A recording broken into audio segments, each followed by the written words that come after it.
Hi, this is Scott Garibay, and today we're going to talk about Dungeons and Dragons. We're going to talk about being a dungeon master, and we're going to talk about crown droppers. All right. Okay, so dungeon mastering is a huge thing, right? First of all, don't get it twisted. We're not talking about game masters. Game masters are not special in any way. Dungeon masters are.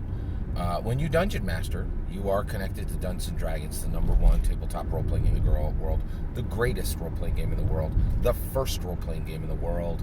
Like, it's clear what it is, right? Like, it's different. It is different. And it is different from a lot of perspectives. It's part of American history, unlike any other tabletop role-playing game in the world. When you say Dungeons and Dragons, people know what it means, right? When you say Pathfinder, people think SUV, right? And Dungeons and Dragons is the only tabletop role-playing game in the world where you can even call it Cthulhu. Did you mean the books written by H.P. Lovecraft, or did you mean the table? It's the only thing where you say it and people know what you are talking about, right? When it comes to the tabletop role-playing game industry, right? And being a dungeon master, I'm going to say it flat out, in my humble opinion, being a dungeon master makes you more, right? You create worlds. You are called from the beginning you are expected to populate a world like a god, to make up people on the fly, to make up locations on the fly, to understand politics and geography and cartography and botany and history and psychology, right? You are expected to know these things as a dungeon master, right? And so I am a dungeon master, and I say flat out, it has made me more. It doesn't function like anything else in my life. It makes me more, right? And so I wear that crown. I wear the crown of dungeon master. I say, I am a dungeon master. This has fundamentally changed my life. It's made me read more books than most things I've ever. The only thing that trumps it in my life is my Christianity, right? And well, actually, there's always that. I have a priority, right? Christian, husband, and father. Those are first. Dungeons and Dragons is fourth, right? But it really has changed my life completely and made me a different and distinct being.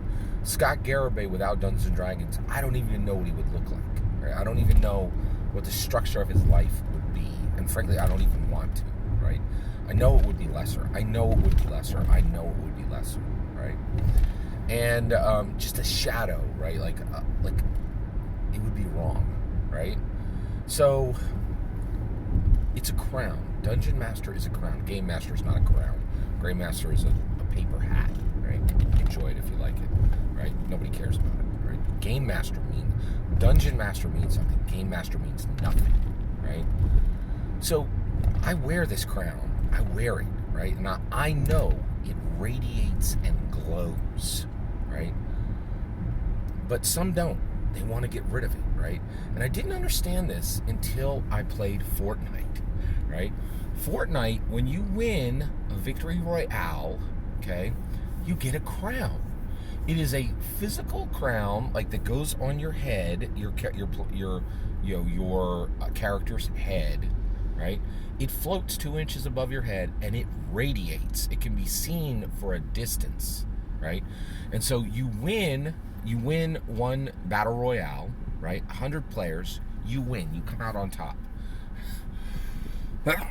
And by winning the battle royale, you're given a crown, right? And and by the way, there's so many people who do the exact opposite of what I do. And you'll find them all over the internet. And also you'll find people responding to my videos saying, Dungeon Master doesn't make you special, right? And they will say, I'm astounded by this. Like, there's videos where they're like, I assure you, Scott, I'm not special. No one should follow me. I'm not a role model, right? And they're saying, hey, dungeon mastering doesn't make you special. It doesn't give you a crown, right? And I never understood this clearly until I played Fortnite, right? So in Fortnite, you get this crown. After your victory royale, you get a crown, right? And they put it on your character's head, right? And you drop in onto the island, and you have this crown glowing, right? And when you have that crown, right, people will come for you, right? Other characters will come for you, and they will seek to straight murk you. They will seek to drop you, right? De-res you, Make sure you're out of the battle royale. You lose immediately. You lose control of your character. They will seek to put you under, right? Like take you out, right?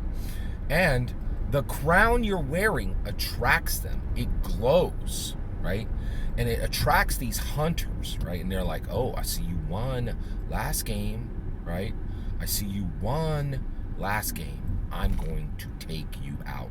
You will be my you will be my prey. I will be your predator, right? And so I didn't even realize this was possible. So I'm playing. I have my, and actually I've won about 20 or 30 different battle royales. So I've had the crown 20 or 30 times in the game. But one time when I didn't have the crown, I watched somebody and they had the crown on and they dropped it. And I was like, what happened? They took their crown off and they dropped it in the tall grass. And I went over and I picked it up and I put on the crown, right, the Victory Royale crown that I had not earned by a battle royale. And I was getting more XP because I was wearing the crown. And I was like, what is happening here? What happened? Why did that crown come off that person's head? And I realized later, I looked it up, you can drop the crown in Fortnite. You can literally drop your crown, right? It's a crown dropper, right? And I was like, what the heck is this?